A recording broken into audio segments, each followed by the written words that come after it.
Boleh sih. Boleh sih.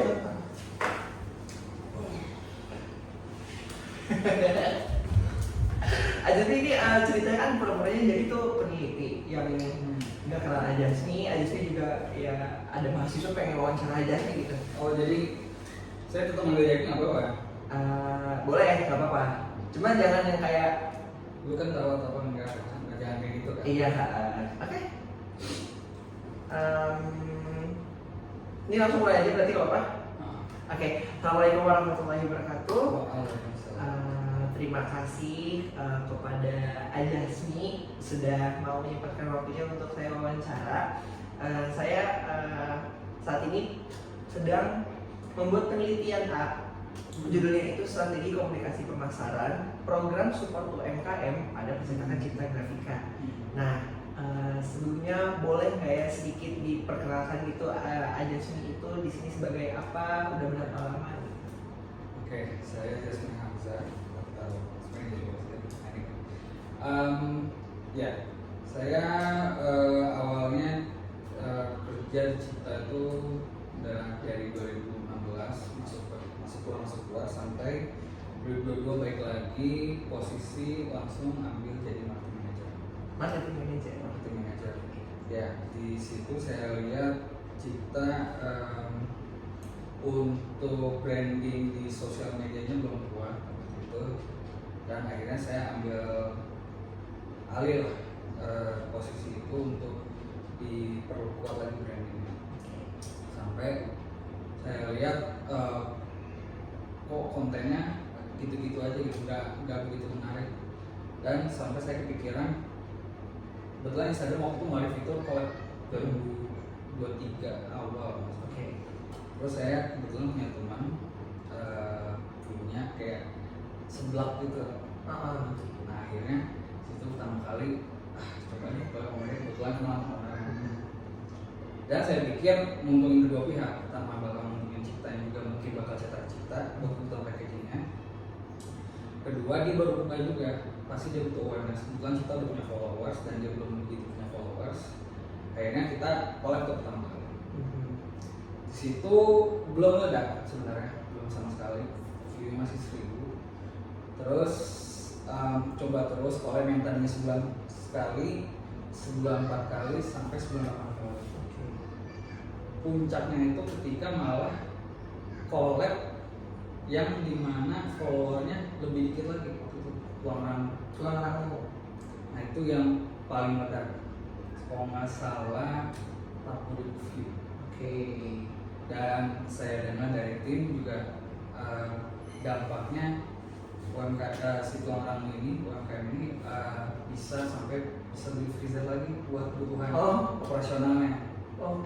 Nah itu akhirnya wah lebih ke Cipta bisa memberi dampak ke UMKM ya. Dan yang saya lihat juga akhirnya secara tidak langsung nggak ke pembelian di online juga alhamdulillah malah makin banyak UMKM yang datang karena branding support UMKM ini makin kuat Cipta. So I think ya udah kita terusin terus sampai ini udah berjalan setahun lebih. Berarti kapan tuh mulainya, dari bulan? Kalau nggak salah 2023 Desember. Udah setahun lebih ya. Setahun lebih. Total udah 100 UMKM juga udah lebih kita 100 UMKM. Dan akhirnya sekarang kalau dilihat secara pendapatan udah mungkin 50% dari UMKM. Sisanya tuh konsumen umum dan industri. Berarti awalnya program support UMKM ini nggak sengaja ya? Nggak Karena sengaja. kita lihat ada fitur Instagram collab, Betul. itu makanya kayak yaudah iseng-iseng nggak taunya jadi program gitu. Betul. Tapi kenapa sih Cipta Grafika ini kalau saya lihat di bio Instagramnya, di bio TikToknya, itu tuh mengklaim bahwa percetakan yang support dalam UMKM itu UMKM naik kelas. Ada apa dengan UMKM? Iya, kalau dilihat mungkin Karawang cukup tertinggal daripada kota-kota lain kayak di Bandung ataupun Jakarta. Dan UMKM ini perlu awareness-nya perlu dinaikin. Bikin naik kelas ini gak hanya secara sosial media tapi packagingnya. Jadi tim kita juga tiap visit, alhamdulillah dikasih arahan sama tim tuh untuk coba kasih guidance buat teman-teman UMKM Kalau packaging itu yang bagus seperti apa, terus juga kebutuhan marketing di tempat ini seperti apa, entah text banner, wall banner dan lain-lain. Terus buku menunya mungkin bisa lebih baik gitu. Akhirnya di situ naik kelas itu mungkin banyak orang yang nggak tahu gimana caranya UMKM bisa lebih baik dalam mempromosikan barangnya. Jadi kayak Cipta Grafika itu membantu dalam kayak produknya, kayak packagingnya mungkin banner-banner tadi. Betul. Terus juga membantu dalam sisi kontennya juga ya, pemasarannya. Betul. Oke. Sebenarnya Cipta Grafika ini selain UMKM, apakah target pasarnya itu cuma khusus UMKM doang atau udah siapa aja sih sebenarnya target pasarnya Cipta Grafika? Sebenarnya kita shifting ya sekarang tuh kalau saya perhatiin. Yang awalnya itu malah agen undangan. Agen undangan awalnya. Dulu tuh kami sampai punya 1000 member, 1000 agen bisa dibilang. Oke. Karena waktu itu belum ada undangan digital. Nah, ketika COVID ya terutama mulai tuh undangan digital makin banyak. Dan emang secara cost lebih murah ya, maksudnya nggak perlu nyetak sampai jutaan segala macam. Nah di situ akhirnya dan sebenarnya itu COVID itu menciptakan ribuan UMKM. Di situ akhirnya ada potensi Cipta harus adaptasi ya dengan keadaan apapun ya. Nah, akhirnya dilihat kayaknya target market selanjutnya adalah UMKM. Dari situ mulai dari agen undangan jadi ke UMKM. Tapi kalau ditanya customer aja ada industri, ada agen undangan masih ada tapi makin dikit ya. Biasanya buat kosong-kosong. Jumlah agen undangannya makin sedikit banget. Yang tadi ribuan mungkin sekarang belasan. Sejatuh itu. Oh, itu kira-kira karena benar-benar udah pada shifting ke undangan digital. Jadi orang yang pakai undangan digital tuh biasanya anak Gen Z, milenial, ataupun ya kurang lebih emang yang mau ngejar cost efisiensi aja. Kalau yang nyetak undangan fisik malah agak menengah ke bawah atau yang kaya banget. Biasanya buat ajang kebanggaan buat kasih ke orang tua. Jadi undangan fisik itu malah buat orang tua sekarang, bukan buat anak muda sama sekali. Kok bisa berubah kayak jauh bedanya antara yang di atas sama di bawah? Itu yang di atas seperti apa, yang di bawah seperti apa perbedaannya kalau undangan fisik itu? Nah, undangan fisik yang buat orang tua tuh biasanya malah yang harga kemahalan mungkin. Jadi kayak tebel bahannya, terus ada bisa pop up undangannya. Nah itu tuh bahkan per undangannya bisa di atas 10.000. Jadi di custom gitu undangannya. Sedangkan undangan yang murah banget itu per undangannya bisa 400 perak, 500 perak. Dimana itu buat menengah ke bawah tuh murah dan terjangkau.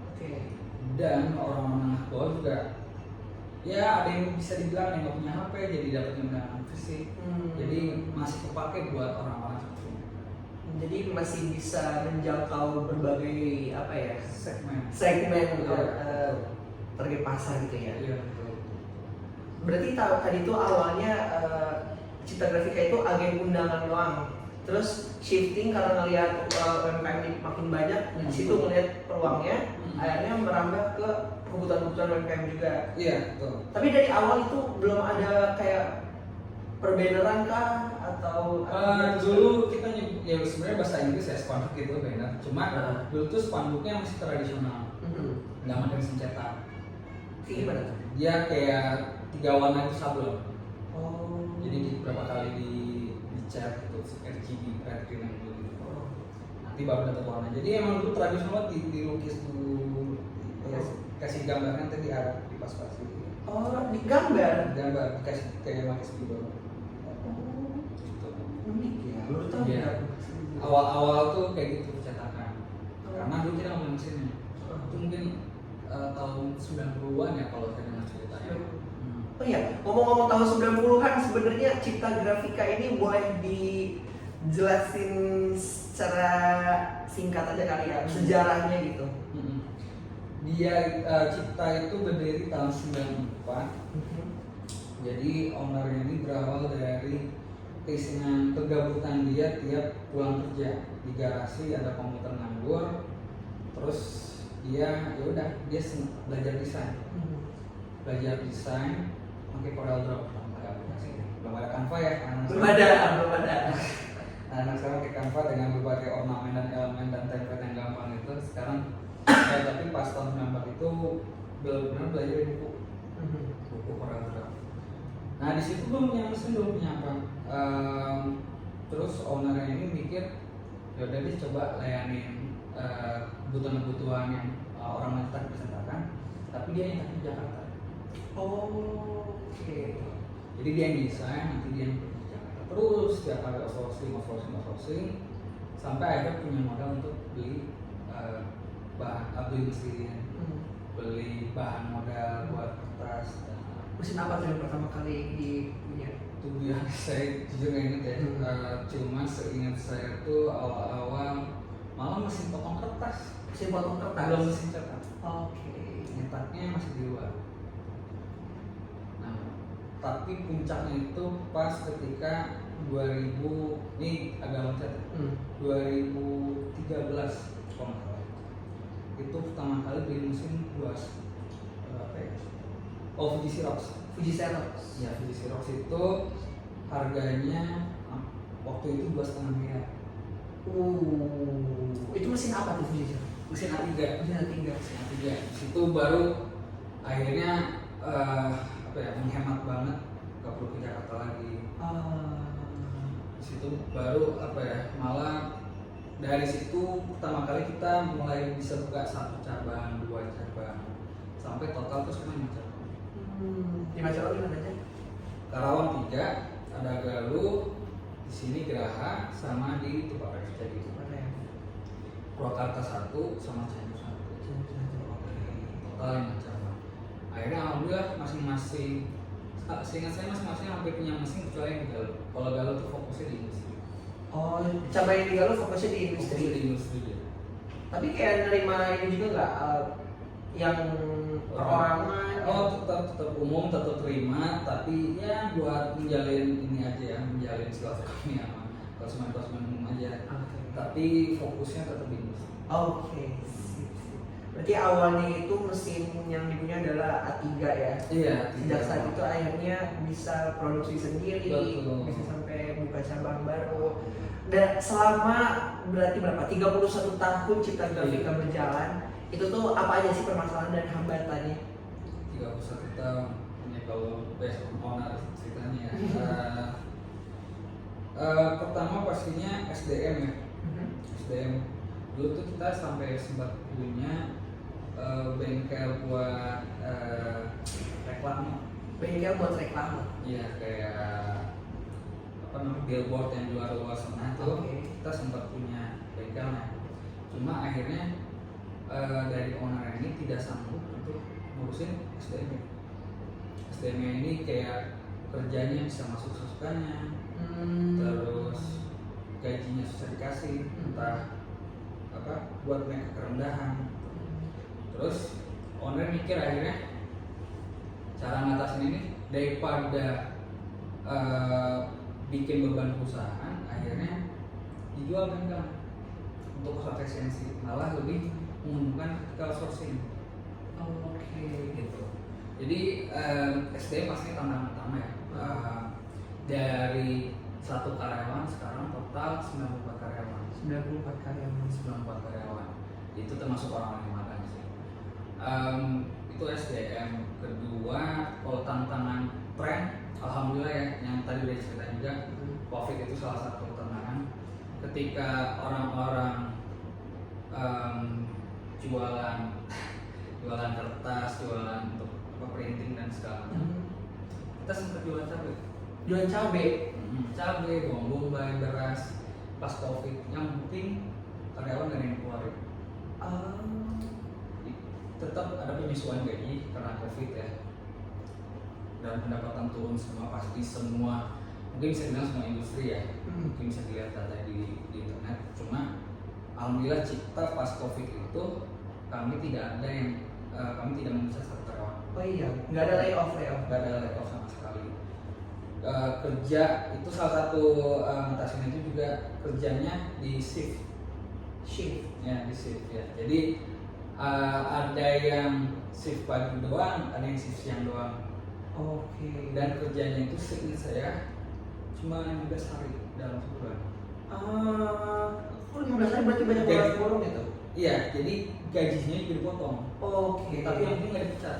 Oh paham. Yang penting mereka ya kasarnya makan nggak susah. Tapi ini ada kayak imbauan ke mereka juga? Oh pasti, ada imbauan pasti. Soalnya mereka udah ketahuan di layoff. Oke. Mereka setuju aja gitu ya? Mereka setuju soalnya kalau di layoff lebih susah nyari makannya. Setuju. Soalnya industri mungkin ribuan ya yang dipecat ya, kalau dengan dari rekan-rekan di industri itu.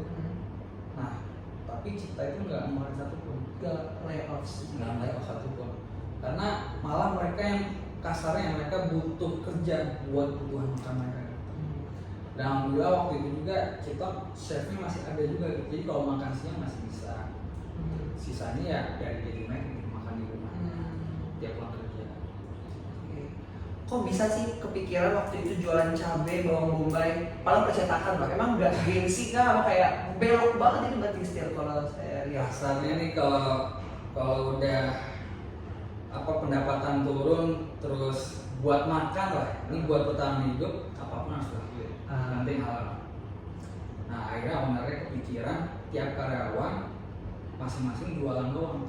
Ada yang jualan bawang, ada yang jualan beras, ada yang jualan cabai, dan semuanya mau.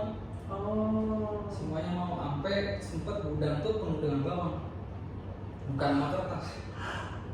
Unik ya percetakan, gudangnya isinya bawang. Iya, itu banyak banget. Juga percetakan waktu itu tutup. Banyak.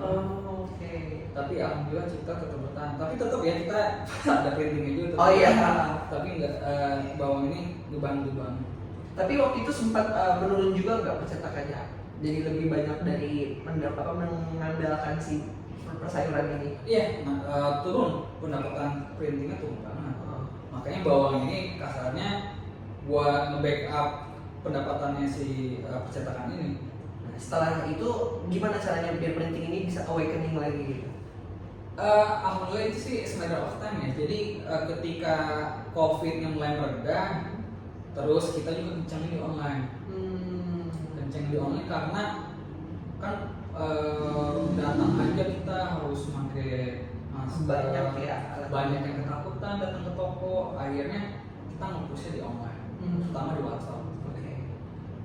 Di situ akhirnya apalagi Grab ya, membantu Grab ataupun Gojek itu buat ngirim barang ke industri, ke UMKM itu memudahkan banget. Di situ mungkin salah satu solusi yang cara mengatasi awakening ini buat bisa meningkatkan pendapatan. Tapi sebelumnya awalnya tuh emang udah ke online sebelum COVID atau belum? Sebelum COVID itu kita jualannya di Facebook. Nah itu di Facebook itu agennya cukup banyak tuh. Oke. Jualannya di Facebook. Tapi somehow ya mungkin karena Instagram ini mulai menyusul trennya Facebook, karena Facebook itu Cipta udah agak begitu mega. Oke. Dan rata-rata yang ya mungkin teman-teman pada tahu juga di Facebook itu rata-rata orang tua. Iya kan. Zaman dulu banget ya. Iya. Dan akhirnya banyaknya sekarang datangnya ke Instagram penjualan. Nah itu berarti Instagram baru mulai dipegang tuh setelah COVID. Setelah COVID Instagram baru serius. Instagram, oke. Nah balik lagi ke program support UMKM tadi ya. Sebenarnya tujuan utama dari program support UMKM ini apa sih? Ya kan awalnya ya jujur-jujurnya emang iseng kalau teman-teman ya. Cuma akhirnya pas melihat dampaknya seluas itu akhirnya tujuannya adalah kalau UMKM maju, saya yakin environment mendukung itu, terutama Cipta sebagai orang yang supportnya gitu. Jadi terlepas akhirnya mungkin ada yang cetak di tempat lain ya, ya mungkin itu dari rezeki masing-masing. Cuma saya yakin ketika konsumen itu didukung, itu bakal memberi dampak orang yang support. Dan yang saya bilang juga akhirnya 50% itu baik lagi sampai pendapatan online itu 50% dari Itu cara menentukan UMKM yang diajak collab-nya bagaimana? Apakah dari tadi kan sempat di-mention kalau itu teman, terus juga ada yang walaupun bukan dari percetakan, bukan dari sini gitu konsumennya, itu gimana? Nah, pertama kan dari teman, terus kita lihat database, oh konsumen banyak nih UMKM, kita coba reach buat kita support. Itu konsumen kan nanya ke kita, kenapa kita support lagi? Ya biar mereka maju dengan pendapatan mereka lebih tinggi, pasti kebutuhan packaging bakal lebih tinggi lagi. Ujung-ujungnya insya Allah baik lagi. Oke. Jadi sebenarnya pure pengen ngembangin UMKM-nya. Ya kalau ada rezeki lebih mungkin mau nyetak di packaging kita ya alhamdulillah banget gitu. Ini mutual benefit ya? Mutual benefit. Nah, pertama kedua lihat di database konsumen. Ketiga, kayaknya dilihat di Instagram tuh apalagi ini ya kayak food vlogger Karawang ya. Kita lihat mereka suka di endorse sama UMKM di luar sana, terus kita lihat pas di review kok nggak nambah-nambah juga gitu. Akhirnya kita coba support nih orang-orang yang nggak begitu naik, ataupun ada yang naik juga kita tetap berusaha ambil juga. Cuma yang nggak naik itu kita coba reach out. Salah satunya tulang ramu walaupun nggak di endorse, kita waktu saya lupa deh awalnya tuh muncul di explore doang, terus kita reach out, akhirnya tulang ramu malah naik ketika kita follow. Akhirnya mulai cukup dikenal, akhirnya di situ mungkin titik baliknya cipta tuh untuk masalah support UMKM. Oke, berarti ada satu trigger dari konten si tulang ramu ini, akhirnya Cipta Grafika makin fokus dengan konten ini. Iya, wah ternyata memberi dampak ya. Gitu. Akhirnya ya jadi malah yang tadinya 4 UMKM per bulan sekarang 8-10 UMKM. Alhamdulillah. Itu medianya apa aja sih yang digunakan dalam program support UMKM ini? Instagram sama TikTok. Instagram dan TikTok. Nah, uniknya tuh Instagram tuh makanan cukup bagus, tapi ketika kita coba deh upload di TikTok, pas di TikTok ternyata minatnya lebih besar. Kan emang fitur TikTok ini memudahkan untuk kontennya lebih mudah di-share. Terutama konten repostnya, fitur repostnya. Nah itu jadi ketika banyak yang nge-repost itu banyak non-follower yang melihat. Jadi akhirnya konten makanan kita, konten support UMKM yang khusus F&B itu lebih lakunya di TikTok malah. Tapi di Instagram juga tetap besar. Tapi kalau saya lihat akhirnya di TikTok slightly better lah, lebih laku dikit. Tapi kita juga nggak fokus di F&B doang. Contoh terakhir tuh yang ruang guru Champions World ya. Nah itu tuh kontennya malah naik banget. Padahal kan dia kayak tempat bermain di F&B, tempat bermain buat ya kalau anak kecil ke dewasa ya, malah di situ naik. Gitu. Yang bikin laku menurut saya itu malah vlog. Ternyata di Instagram tuh yang vlog yang unik tuh lebih laku. Sedangkan pas kita upload ke TikTok malah tidak senaik di Instagram, lebih laku makanan. Dan di TikTok tuh ada fitur yang search yang diri tuh muncul ketika di komen. Iya, di komennya ya. Iya, nah itu membantu banget makin viral. Itu kayak algoritmanya ngebaca seperti itu ya, di TikTok kami seperti apa, di Instagram seperti apa.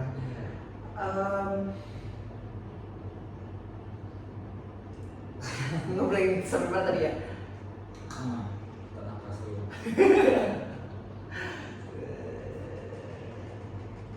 Pesan utama yang ingin disampaikan dari program support UMKM ini. Pesan utama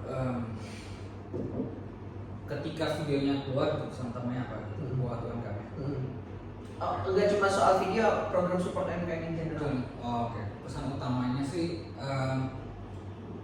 pengen UMKM Karawang itu maju dan terlihat UMKM Karawang itu tidak kalah dengan UMKM yang di kota-kota lain. Soalnya kan kalau lihat konten viral, di luar kota, ternyata di Bekasi, ternyata di Bandung, ternyata di Bogor. Padahal Karawang tuh banyak UMKM yang bagus. Jadi tujuan yang utama itu UMKM ini buat naik kelas, bisa terlihat banyak oleh warga-warga Karawang. Kedua, akhirnya pesan pertama keduanya tuh pertama terus kedua. Kedua itu gimana caranya gak hanya self awareness-nya naik, tapi secara branding mereka makin kuat. Entah di tempatnya bisa terlihat makin bagus. Terlihat bagus itu bisa dengan entah tampilan menunya lebih bagus, X bannernya lebih bagus. Ini jadi ngomongin percetakan ya, cuma pasti UMKM itu tidak jauh dari percetakan. Tidak jauh dari percetakan, pasti mereka butuh percetakan. Walaupun mereka bisa cetak di online, tapi dengan kita visit mereka oh ternyata gue butuh cetaknya. Jadi ada knowledge yang baru buat mereka dengan program support UMKM. Tidak hanya beli, tapi mereka juga tahu oh ternyata gue harus butuh cetakan ini.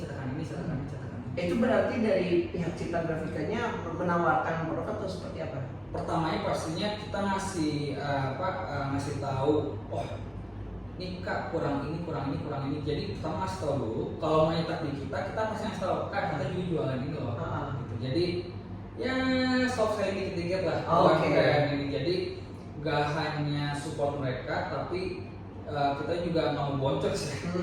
Ya kalau bisa closing kita closing. Jadi apa ya? Cari bola ya? Jemput bola. Nah itu yang mungkin yang bisa dibilang kita sedikit lebih unggul dibanding teman-teman. Karena banyak teman-teman percetakan keram itu ngeluh. Sebenarnya industri percetakan keram itu lagi sepi-sepinya. Saat ini kita punya komunitas itu IPK, Ikatan Percetakan Karawang, bisa dilihat di Facebook ya, karena orang-orang tua semua tuh isinya. Nah mereka tuh waktu itu sempat meeting, terus mereka bilang lagi sepi banget industri percetakan karena kalah sama orang Shopee, Tokped. Terus mereka nanya ke percetakan kenapa masih mereka melihat kita kok kayak aman-aman aja gitu. Ya klarifikasi kami bilang kalau mau bola ya lama datangnya gitu. Akhirnya kita sering nyebut bola. Kadang promosi doang itu nggak cukup. Tapi kita harus jalin silaturahmi ataupun jalin komunikasi dengan calon customer ataupun customer lama. Karena customer lama juga harus diingetin. Mereka tuh lupa padahal mereka tuh punya database percetakan di luar sana. Tapi kalau nggak di-reach mereka nggak akan. Jadi menarik lagi konsumen lama. Iya betul. Coba jadi. Iya. Jadi yang kami lakuin tuh salah satunya jemput bola, mau customer lama ataupun calon customer. Untuk menentukan. Berarti kalau boleh disimpulkan secara singkat nih, perbedaan Cipta Grafika yang mengunggulkan Cipta Grafika daripada percetakan lain. Aduh, ini jadi self claim cuma kalau yang kami lihat ya. Kami mungkin bisa dibilang satu-satunya percetakan yang 100% garansinya. 100% garansinya? Iya, jadi kalau ada kesalahan dari kualitas produk, entah dari kualitas produknya juga, kami siap ganti. Kami siap menanggung kesalahan. Jadi requirement-nya kayak gimana aja? Ya pastinya pertama nanti misalnya mereka udah ngirim filenya nih. Terus misalnya kita cetak dulu satu file dulu, ini agak teknis ya. Terus kita kasih lihat dulu ke customer-nya. Kalau udah sesuai, baru kita cetak lagi. Tapi kalau ternyata pas cetak gak sesuai, pasti kami ganti. Sebenarnya intinya sesuai dengan syarat dan ketentuan atau enggak. Sesuai dengan yang mereka minta atau enggak. Kalau nggak sesuai, pasti kami ganti. Nah, kalau tadi di program support UMKM itu siapa aja sih yang terlibat dalam program ini? Yang terlibat dalam support UMKM ini? Iya. Oke, ini maksudnya dari Cipta Grafikanya? Dari Cipta Grafikanya. Iya. Pastinya ini yang diutamakan tim marketingnya ya. Tim marketing ini terdiri dari ada digital marketingnya sama cipta online. Cipta online itu fokusnya ngurusin customer online. Nah, digital marketing ini ada content creator, ada copywriter, ada juga social media spesialis. Nah, mereka bertiga ini, ini tiga stakeholder ini tuh yang menjemput bola tugasnya. Oke. Nah sedangkan yang cipta online ini tugasnya adalah mereka ada ntar satu customer service yang suka ikut kalau visit UMKM ini. Nanti mereka ngasih tahu knowledge yang kira-kira oh ternyata butuh cetakan ini, oh ternyata butuh cetakan ini. Jadi tugas marketing itu pertama jemput bola, tugasnya Cas ini pastiin mudah-mudahan closing untuk selling ini. Menerima bolanya menerima bolanya gitu, dan pastiin hubungan antara calon UMKM dan cipta ini terus berjalan. Oke. Itu yang 4 ya sebenarnya stakeholdernya, ada cipta online, ada digital marketing, ada tiga stakeholder. Oke, berarti 2 divisi ini yang berperan besar di program ini ya. Tapi sebenarnya pelaksanaan program support UMKM ini hanya kalau saya lihat kan di media sosial adanya bikin konten seperti itu ya. Selain di online itu ada offline-nya juga nggak program ini? Program offline-nya, bentar saya ingat. Kalau offline itu kami nggak dibilang, kayaknya enggak sih, nggak termasuk program kan. Cuma kalau biasanya kalau ada kebutuhan event mahasiswa biasanya kami kasih diskon. Tapi itu bukan program kami sih. Jadi lebih ke ya bisa bilang CSR kali ya. Kayak gitu. Cuma kalau sport UMKM offline so far ada sih kadang customer yang nggak punya Instagram tuh kami reach out. Tapi kami angkat ke online. Nah itu nggak tahu termasuknya support UMKM atau enggak secara offline. Berarti awal ngambil konsumen mitranya ini dari offline, terus diangkat lewat online gitu ya? Iya betul. Berarti di situ ada penawaran secara langsung. Betul. Jadi malah kayak kita langsung nembak di tempat lapaknya gitu. Mau dipromosikan atau enggak, dan itu gratis gitu. Kami tidak ngecas ini semua UMKM manapun ya, mau yang online atau offline, kita nggak ngecas sama sekali. Itu dalam pelaksanaan program ini tuh ada iklan berbayar nggak sih? Maksudnya kita pas ngangkat kontennya gitu? Iya. Enggak, kita nggak masang iklan sama sekali buat konten spot UMKM. Nggak sama sekali? Nggak sama sekali. Berarti semuanya organik? Nggak ada kita masang iklan. Oke. Itu gimana dampak dari program ini terhadap perusahaan? Yang saya mention sebelumnya, itu tuh akhirnya jangka panjang ya, mungkin awal-awal nggak langsung banyak UMKM yang nyetak cipta, tapi sekarang tuh di tahun 2025 bisa dibilang 50% UMKM ini 50% pendapatan cipta online di UMKM. Oke, jadi itu dampaknya besar banget. Cukup berpengaruh ya, sangat berpengaruh. Dan berharapnya kita bisa support UMKM lebih banyak lagi biar industri percetakannya lebih hidup lagi. Entah nanti mau nyetak di cipta itu bonus gitu. Tapi ketika industri percetakan hidup, cipta juga kena dampaknya. Oke, jadi mereka jadi ya tahu gitu di pikiran mereka Cipta Grafika itu percetakan. Betul. Bisa ya memenuhi kebutuhannya UMKM ini ya. Betul. Caranya Cipta Grafika membangun hubungan baik lewat program ini. Pertama sih biasanya setelah kita nawarin buat diajak collab, kita jalan hubungan baik itu diawali dengan diskon. Iya, diskon awal itu 15%, 40% saya lupa. Nah, ditawarin diskon 15% dulu, udah ketika tertarik, akhirnya cetak ke kita nih. Nah, biasanya ketika sudah beres, kami reach out lagi. Sekedar nanya apa kabar, buat ada lagi yang perlu diserap lagi atau enggak, atau ada yang bisa dibantu lagi atau enggak. Jadi sebenarnya sekedar chat sih cara silaturahminya, karena kita alhamdulillah punya database customer dan kita tahu jadwal kapan reach out-nya. Kita analisa dari ini customer ini biasanya cetaknya sebulan sekali. Ini customer ini cetak 3 minggu sekali. Nah, CS kami punya database seperti itu. Jadi kami tahu kapan harus reach out. Karena kan ada ya CS di luar sana seminggu sekali reach out ya. Perasaan gue belum butuh amat kalau reach out terus gitu. Nah, tapi kami punya database behavior customer ini seperti apa. Kapan-kapannya mereka order gitu ya. Betul. Berarti dengan berarti siapa nih yang reach out si customer service berarti. Customer service-nya. Dari Cipta Mas. Customer service-nya ini melakukan kayak apa ya? Personalized chat gitu kali ya? Betul. Tapi ya betul. Jadi nggak hanya reach out-nya secara template, tapi kita tahu customer ini karakternya seperti apa. Gitu.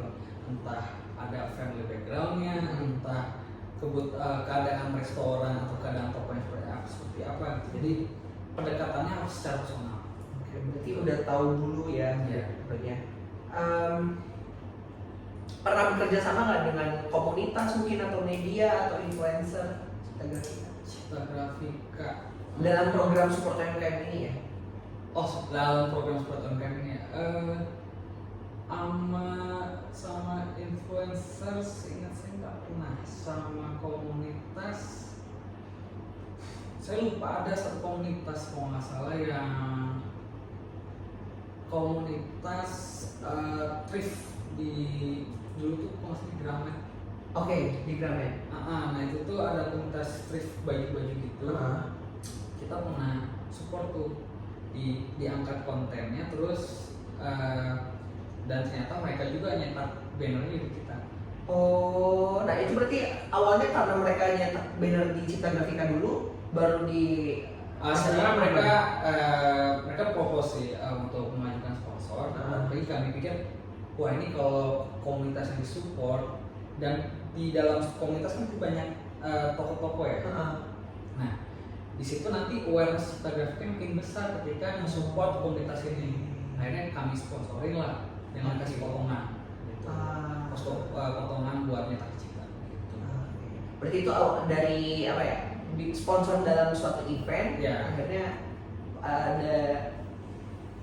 ada ini transaksi, terus akhirnya membantu mereka awareness semakin tinggi dan komunitasnya jadi oke, betul. blank. Berapa lagi list pertanyaan? Masih ada beberapa lagi. Cara Cipta menjangkau calon pelanggan yang sebelumnya belum tahu Cipta Grafika.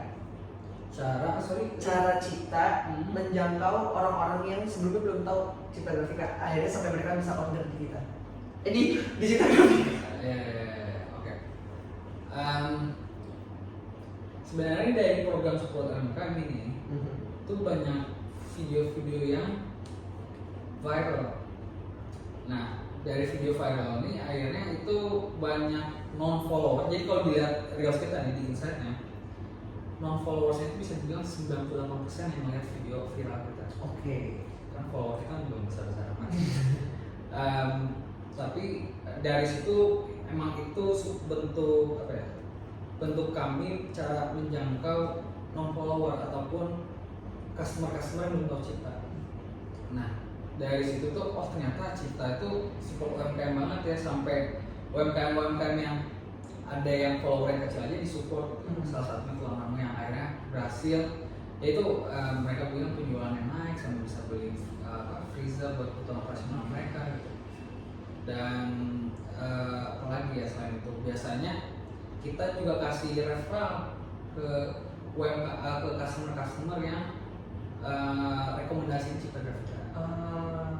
Referralnya gimana? Kita kasih voucher 10% buat nanti bisa dapat potongan Cipta Grafika buat orang yang berhasil mempromosikan Cipta. Itu biasanya sih customer industri sih. Oke. Tapi kita juga nawarin customer biasa juga. Kalau mau nawarin UMKM nanti kita kasih referral. Dan bentuk apa itu referral? Nanti kertas, nanti kayak voucher 10%, nanti dapat potongan harga. Oke. Buat orang yang mempromosikan. Pernah ada menerapkan promo khusus nggak sih pada para pelaku UMKM mungkin atau konsumen umum mungkin promo-promo? Oke. Kemarin sih kita tahun 2025 seingat saya udah ada 4 event. Nah di event ini selalu ada promo khusus untuk orang-orang yang ikut event. Oke. Dan rata-rata sih kami ngasih potongannya itu 10-15% untuk customer ini.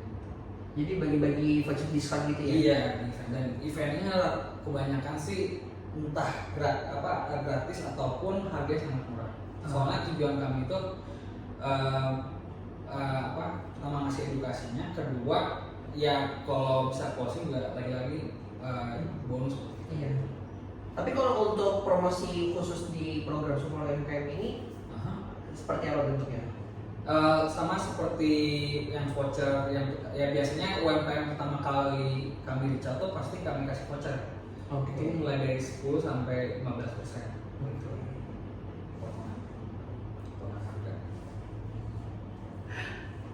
Jadi tiap berapa menit aku ngeblank, maafin.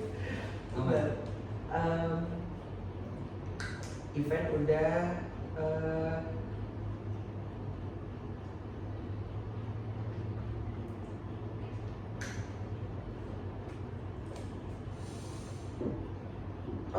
untuk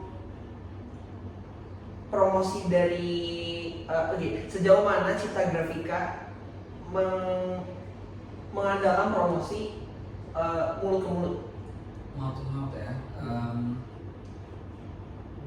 Oke, ini kalau dalam konteks support UMKM itu tidak begitu besar. Tapi kalau di industri ya Gimana? Jadi program referral yang tadi saya mention sebelumnya itu malah berjalan bangetnya di industri. Jadi banyak orang purchasing industri ini yang merekomendasikan ke pabrik-pabrik lain, cetak kita aja soalnya digaransi 100%, soalnya nyetaknya cepat, dan industri itu flow kerjanya kan cepat banget ya. Jadi banyak banget orderan-orderan yang urgent. Jadi kami juga harus siap sebagai stakeholder untuk bisa support nih industri-industri. Dari berjalannya program support UMKM itu testimoni dari mereka seperti apa? Yang pertama itu testimoninya mereka bilang mereka tuh kalau nggak salah baru buka kayak 2 atau 3 minggu sih, nggak begitu naik amat. Cuma pas kami pertama kali reach out tuh pas video sampai naik, mereka bilang dari situ penjualannya naik drastis. Dan mereka bilang cara kami bikin videonya ini unik. Jadi banyak video ini yang ditonton oleh follower ataupun non follower sama. Kedua sampai ada yang saya lupa UMKM yang di Peru di siapa namanya, sambal dadak apa itu. Nah dia bilang nih Cipta Grafika manjur kalau nggak promosi UMKM. Sampai bilang gitu. Terus berarti program support UMKM ini udah bisa dibilang ya mungkin kalau satu orang ada yang enggak, mungkin ada beberapa yang sudah sadar gitu kalau kita itu sangat support UMKM. Jadi mereka bahkan sampai akhirnya banyak yang nge-DM kami buat di review. Gitu. Jadi kayak dari UMKM ke UMKM itu mulut ke mulut, minta di review malah ya. Betul. Jadi ternyata dampaknya besar ya, alhamdulillah. Gitu. Tapi testimoni dari mereka UMKM ini di posting juga nggak? Testimoni ada yang diposting so far sih masih satu. Soalnya kami takut ini malah takut terkesan sombong, ataupun takutnya juga malah ambil makanannya food blogger gitu. Ini testimoni Cipta tuh malah kenapa nggak fokus di percetakan aja gitu. Kok percetakan film kan? Banyak banget sih teman-teman saya juga yang bilang kok percetakan pasti makanan. Jawabannya apa itu kalau ada pertanyaan seperti gitu? Emang pengen makan Pak. Tapi saya bilang soalnya pasti UMKM F&B ataupun UMKM manapun pasti butuh percetakan. Karena packaging itu nggak mungkin nggak pakai kertas. Pasti butuh kertas, pasti butuh kebutuhan percetakan, pasti entah stiker, entah kertas-kertas buat lunchbox dan lain-lain itu pasti butuh, banner apalagi pasti butuh. Jadi kertas itu percetakan itu pasti akan dibutuhin mungkin entah 50 tahun ke depan masih gitu. Jadi itu pasti kalau ditanya untuk kayak gitu. Menjanjikan dari bisnis percetakan. Semaju-majunya teknologi percetakan Saya rasa sih percetakan mungkin kalau orang bilang paperless ya pasti buat mendukung iklim ya. Tapi kertas kayaknya nggak mungkin musnah deh, karena kita makan kayak apa kalau take away gitu. Nggak mungkin ya. Jadi kayaknya susah ya, mungkin nggak tahu ya kalau ada terobosan inovasi dan segala macam. So far kayak 100 tahun ke depan masih aman deh. Kayaknya nggak mungkin makanan nasi goreng dibungkus pakai donat dulu kan? Iya, heboh ya. nggak mungkin. Oke. Harusnya sih. Nah, dari berjalan program support UMKM ini, bagaimana sih Cak Grafika mengevaluasi keberhasilannya? Oke. Dari program ini tuh biasanya kami evaluasi tiap awal bulan. Tiap awal bulan konten-konten apa aja yang naik untuk UMKM. Terus kami bisa lihat kayak entah dari reach-nya, menjangkau berapa orangnya, dari like-nya, dari interaksinya. Misalnya kalau terlihat kecil, kita biasanya fokus nih hook-nya atau 3 detik utamanya bagus atau enggak. Oke. Kalau nggak bagus, berarti nanti kita evaluasi. Oh ternyata hook-nya nih kurang nendang, kurang bikin orang attention-nya tuh langsung skip gitu. Itu satu. Kedua, kadang emang secara seluruh video nggak menarik aja. Jadi tidak bikin orang tertarik nonton. Ketiga, sebenarnya salah satu evaluasi yang bisa cukup baik tuh pas ketika kita fokus, lightingnya kurang. Si lighting, akhirnya teman-teman di tim itu bilang ngajuin ke saya lightingnya kurang bagus. Pas lightingnya dibeli dan makanannya lebih lebih menggiurkan gitu ketika lightingnya bagus. Sejak saat itu juga malah konten itu makin bagus. Jadi masukan-masukan dari teman-teman ini bikin konten-konten itu lebih baik. Oke, berarti indikatornya apa aja tuh yang mengukur efektivitas dari program ini? Oke, kita misalnya kalau mulai dari kebutuhan sosial medianya itu biasanya dari berapa orang yang kita jangkau, dari reach-nya.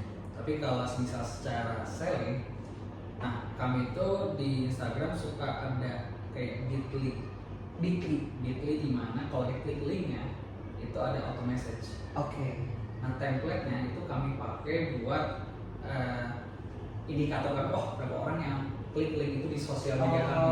Oke. Ketika tahu berapa orang yang ngechat, berarti kita tahu ternyata konten itu memberi dampak ke penjualan. Bitly ini ditaruh di bio Instagram. Di bio Instagram. Nanti ketahuan ternyata banyak yang ngechat. Gak hanya di bio sih, tapi kayak misalnya ada orang yang ngechat lewat dari Cipta Grafika di Instagram, itu kita emang udah bikin auto message juga dengan Bitly gitu. Oke. Ketika mereka klik linknya, template message di WhatsApp bakal muncul. Berarti penjualan bakal terukur tuh ya? Ya. Seberapa berpengaruh dari konten-konten ini? Betul. Nah jadi nanti ketahuan nih, yang pertama yang nonton video kita berapa, terus berapa orang yang pakai template chat itu berapa, dari template chat itu berapa orang yang akhirnya beli. Oke. Dari situ kita bisa analisa salahnya di tim marketing atau tim selling gitu. Misalnya ternyata yang ngechat udah banyak, tapi tim CS-nya telat ngasih harga, telat respon, itu tuh ngaruh penjualan. Oke. Jadi dari situ akhirnya kami tuh baru menemukan ya kurang lebih formula yang lebih baik untuk menganalisa support kami bagusnya seperti apa di evaluasi. Oke, jadi kelihatan indikatornya itu salahnya di mana nih? Ya, entah betul. apa di marketingnya atau apa pas di closingnya gitu Iya, ya? betul. Oke. Ada ini enggak kayak rencana program support UMKM ini ke depannya? Pengembangannya mungkin seperti apa? Iya, kemarin tuh kami sempat kepikiran kebanyakan UMKM yang kami review itu F&B ya. Sempat klinik kecantikan. Tapi videonya belum begitu bagus gitu. Mungkin karena kami belum tahu cara yang lebih baiknya. Tapi kalau dipikir-pikir support UMKM so far belum ada inovasi sih. Sempat kepikiran mau bikin mau nge-reviewnya malah komunitas kan di Karawang tuh makin banyak. Apalagi komunitas lari ya. Oh, udah makin banyak ya sekarang. Iya, makin banyak. Terus kami pikir kalau kami angkat komunitas komunitasnya bisa lebih besar. Karena komunitasnya nggak hanya satu, komunitas itu banyak banget.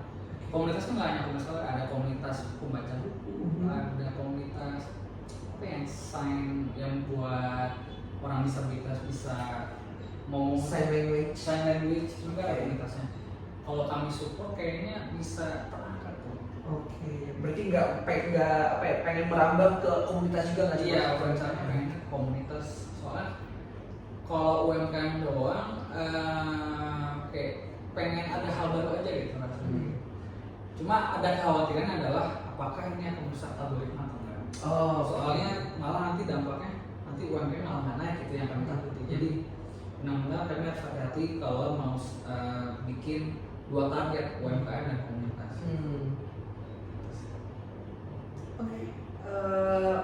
Mungkin as a final statement ini kita udah pertanyaan terakhir. As a final statement soal program support UMKM, mungkin ada yang ingin disampaikan tentang program tersebut.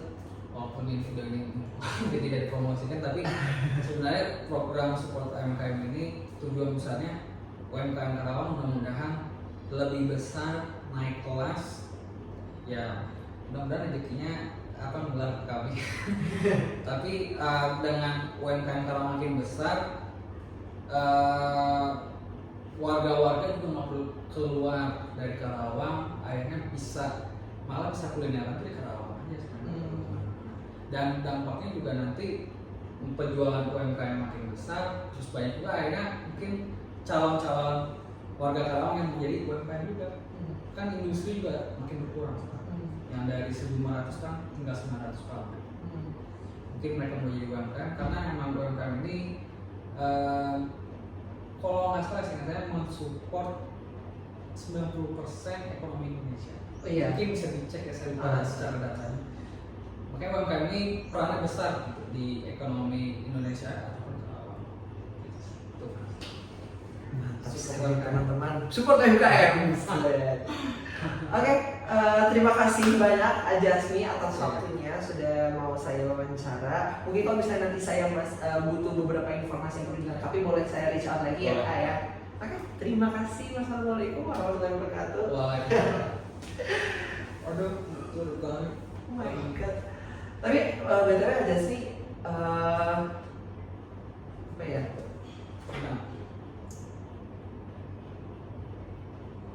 Yang apa sih tadi pengen ngomong apa ya, yang bagian event itu? Yang event itu sneaker Priv bukan yang support UMKM tapi bentuk eventnya gitu. Maksudnya nggak ada ya rasanya. Nggak janji gitu.